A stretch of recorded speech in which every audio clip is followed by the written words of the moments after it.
રાવણની સેના અમે જીતી રહી હતી. એટલે રાવણને આવું ગમતું નહોતું. રાવણ હતો માયાવી. એણે માથી વાંદરા બધા ઉત્પન્ન કર્યા, વાંદરા આપણા જેવા, અને આપણી સેના મૂકી દીધા. એટલે વાંદરા બાપુ અંદર અંદર ઝઘડવા મળ્યા. હવે રામને ખબર પડી કે મારા વાનર મારી સેના વળે નહીં, અને અંદર અંદર ઝઘડે શા માટે, એટલે કે અમને ઓળખવા કઈ રીતે. એટલે રામે હનુમાનને પૂછ્યું. હનુમાન કે મને ખબર નથી. એવામાં વિભીષણ અહીંયા આવ્યા, અને વિભીષણે કીધું કે હે રામ, મારો ભાઈ છે માયાવી, એણે માયાથી બધા વાનર ઉત્પન્ન કર્યા છે, તો કે અમને ઓળખવા કઈ રીતે. વિભીષણે સરસ જવાબ આપ્યો કે રામ, આપણે એમને ઓળખવા માટે આપણે રામની જે બોલાવો, જેટલા રામના હશે એટલા બોલશે. બોલે પરમ પૂજ્ય સંત સુખદેવ બાપાની. વાહ ભાઈ, બધા આપણે સુખદેવ બાપુના જ અનુયાયી છીએ. વાહ ભાઈ વાહ. પ્રથમ તો આપણા પરમ પૂજ્ય સંત શ્રી સુખદેવ બાપુના પાવન ચરણોમાં કોટી કોટી વાર વંદન. તેમજ વ્યાસપીઠ ઉપર બિરાજમાન મારા બચપનના સાથી એવા સંત શ્રી નામદાસ બાપુને વંદન. અને બીજા આજે પહેલી વાર અમારી સાથે ભૂદેવ આવ્યા છે, અમારા ગામના જ વતની છે. બાપુ અમારી બાજુ આવે એટલે બાપુ એમના ઘેર આરામ કરવા લઈ જાય છે. એવા હરગોનદાસ ભૂદેવ વધારે એમને પણ વંદન. નામી અનામી વ્યાસપીઠ ઉપર બિરાજમાન દરેક સંતોના પાવન ચરણોમાં મારા કોટી કોટી વાર વંદન. તેમજ બાપુના અનન્ય દૂર દૂરથી જે ભક્તો ગામડેથી આવે છે, બહેનો ભાઈઓ ગુલકાઓ, દરેકને મારા અંતરના ઊંડાણથી શ્વાસે શ્વાસે જય ગુરુ મહારાજ. પ્રથમ તો ગમે ત્યારે બોલું છું, અમે ગુજરાતમાં કોઈ પણ જગ્યાએ જઈએ ત્યારે બાપુનું નામ લાવશા, લગભગ નામ લઈ લો.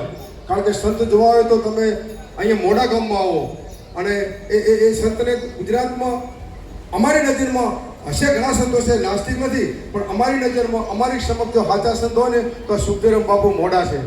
એક ભાઈએ મને પ્રશ્ન કર્યો કે શા માટે તમે આટલી બધી મહિમા આપો છો. કારણ કે બાપુનો મને પરિચય નહોતો. ત્યારે મેં કીધું, સંતોના શબ્દો પ્રમાણે કીધું કે માયા કાળી નાગણી વિયા એના ખાય, એમાંથી જો કોઈ બચે તો મોટો મણિધર થાય.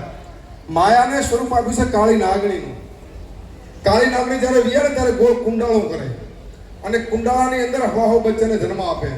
પણ નિયમ કેવો કે એ બધાના બચ્ચાને આરોગી જાય, પણ ભૂલે ચૂકે એ કુંડાળાની બહારથી જે બહાર નીકળે મોટો મણિધર થાય છે.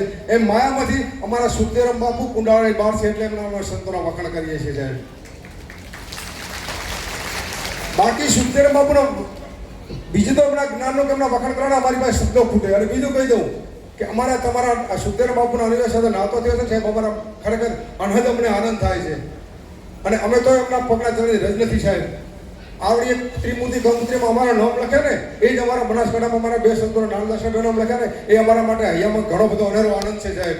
કે અમે અમારા જીવનને ધન્યવાદ અનુભવીએ છીએ કે આવા સંતોનો આને અમારો સંગ થયો છે સાહેબ. બાકી તો સુખદેવ બાપુના ગુણનો કે જ્ઞાનો આપણે વખાણ કરવાની જરૂર નથી.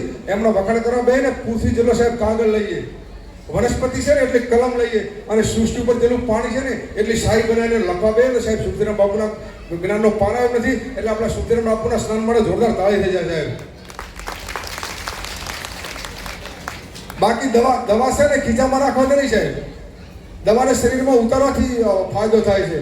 બાકી તો રસ્તામાં હેડવા વાળાને કચરો દેખાય છે સાહેબ, પણ જે કચરો ગણતા હોય છે ને એને કચરામાં એની રોટલી દેખાય છે સાહેબ. સંબંધીઓ કેટલા છે મહત્વનું નથી સાહેબ. સંબંધીઓ કેટલા છે મહત્વનું નથી.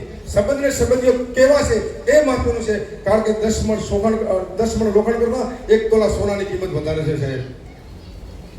પાણી ઉપર તમે દરેક વસ્તુ તરતી જોઈ છે. પણ સાહેબ પાણીને તરતું કોઈ દિવસ જોયું છે? જય ગુરુ મહારાજ. સાહેબ પાણીને તરવો ને તો બરફ બનવું પડે સાહેબ. એમાં સંસારી માલિપા ભવસાગરની માલિપા તરવો ને તો સાહેબ જૂનું ભૂલી અને નવું સ્વીકારી લીધું. બાકી સંસાર છે ને, સંસાર